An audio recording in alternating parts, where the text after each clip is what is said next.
Please welcome Jeffrey Miller, Manager of Behavioral Change Effort for the Walt Disney Company. Thank you. Yeah, so I'm a Disney guy. I have no business being here, right? And on top of that, I'm a business guy, not an engineer or anything else. So I really don't have anything to talk about. So that's it for me. Thanks. Everybody having a good time? This is great, right? Let's acknowledge everybody that put this together. This is really terrific. Absolutely. I was talking to Hedel. It sounds like most of this was done by volunteering and kind of in a part-time effort. So this is really terrific. Well, I'm not used to this voice of God thing. Can we shut this off? All right, so my name is Jeff Miller. Yeah, I'm in charge of the Jedi mind tricks that we're trying to play at Disney. But what I'm really going to talk about is I spent the last 6 years in our business development and strategic planning, kind of looking at where we go with our theme parks globally, how we grow, how we get better, how we get bigger. Hard to believe, right? So I'm going to talk about the business of innovation. What I'm going to focus on is forwarding an idea through a matrix organization.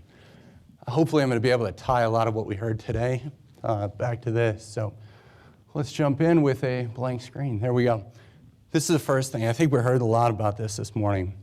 Everybody owns creativity. It's not a siloed effort. Just because your title doesn't say you're creative doesn't mean that you don't have the responsibility or the right to be creative. That's absolutely the fact at Disney, and we do that. I was strategic planning, but we engaged everybody, and I think that's part of it, right? Build these teams like we heard Eric talk about at Publix. A lot of multi-diversity, multi-use teams, multi-function teams that kind of bring exposure and diversity from all different angles. That's so critical in terms of forwarding an idea, or at least proving the fact that it can work.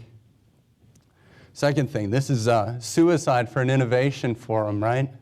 Think inside the box. That's not what you want to hear, right? But I think what this ties to is what we've heard about this morning, that there are realities. And while we can push the envelope of certain things, at the end of the day, in order to get this thing off the ground, you have to play by some form of rules. So let's take one step back and say, you need to challenge these rules. I love it when people talk about how we've always done it this way, or that's the way it goes, or this magical invisible hand that just kind of guides us. You need to push against that. But economics, physics, there's certain realities that we just can't seem to just escape or just do blue sky innovation around. We really need to stick inside some form of box. But that doesn't mean that the walls of that box aren't malleable and we can't reshape it the way we need it to be. I want to spend some time on this because I think this is what Disney does better than anybody. Bob's going to argue that because he's going to talk about Universal Orlando, but come on, he was a Disney guy too, so he brought all this good ideas over to Universal. So telling the story, we heard a lot about this morning, and this is so important. If you can't tell the story, it's not a good idea and you probably shouldn't do it. I know that's kind of an argumentative statement, but it's true. If you can't sell it, if you can't tell it, if you can't connect with somebody, then you're not going to get support for it, and you're not going to forward this idea. So I think storytelling is something that, who doesn't want to hear the story of NASA? All that video, that just kind of grates on you. But we have videos just like that for Disney that talk about how, we do nothing other than theme parks, and we build cartoons or create cartoons, and it's not family entertainment. And that's we keep going back to videos like that and consumer research to just keep our drive where it needs to be, and so we can continue to evolve and engage our story. So this is one that I think we spent a little bit of time on. I'm going to give you a little bit of a background of what I do. In strategic planning, most of what I've done, most of what I've worked on, we won't see for another 20 years. So that's kind of exciting, but at the same time, I can't point to a lot. So when we think about storytelling, we think about simplifying the message, right? I mean, that's what it really comes down to, is data isn't sexy.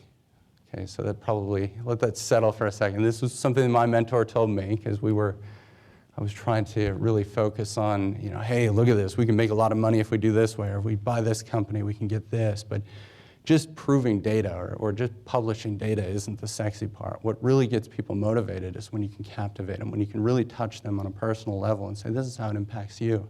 Sorry, do you want me to pose? All right. But I think that's the take home here is find the connection. Go get it to its simplest form. If it's about life change, if it's about finding a way to get away from something, or whatever your storyline is. I'm kind of thinking back to our big cartoons that we love to talk about. It's about connecting. It's about finding that place to bring people into the project, into the idea, into your solution that you're creating. And I think that's where storytelling really comes alive.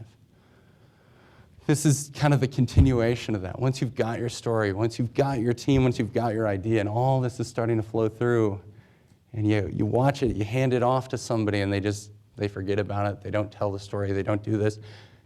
Your solution, your idea, your concept, your project just dies instantly because people lose the story. It goes back to data, and then it becomes a numbers game, or we value engineer all our story or all our great elements out of it. But if you keep that story alive and just serve as a champion or find a champion or get as many people to understand the story as you possibly can, you create champions for your project.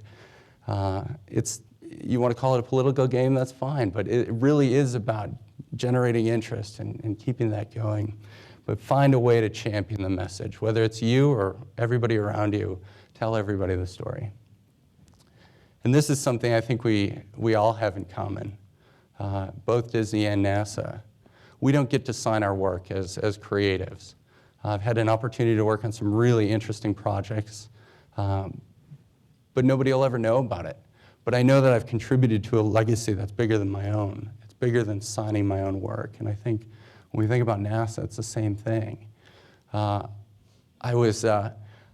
really want to be a comedian someday. I think that would be a great career for me. But so I was thinking about how I could connect Disney and NASA and kind of come back to this idea of legacy. You know, in Disney and NASA, when Walt was around and the space program was really getting around, they had a lot of connection. There was a lot of connection points. And I think the last piece is, you know, we tried to go to Mars once too. I don't know if you remember that. It was a couple years ago, but we crashed and burned. Apparently, Mars didn't need moms after all, and so, you know, we learned our lesson. But I think the legacy we do want to leave is one of great storytelling, great placemaking, and just this idea of being a holistic family entertainment company. So I think if there's anything you take forward, it's delay that gratification to the legacy that you get to leave behind. So with that, thank you very much.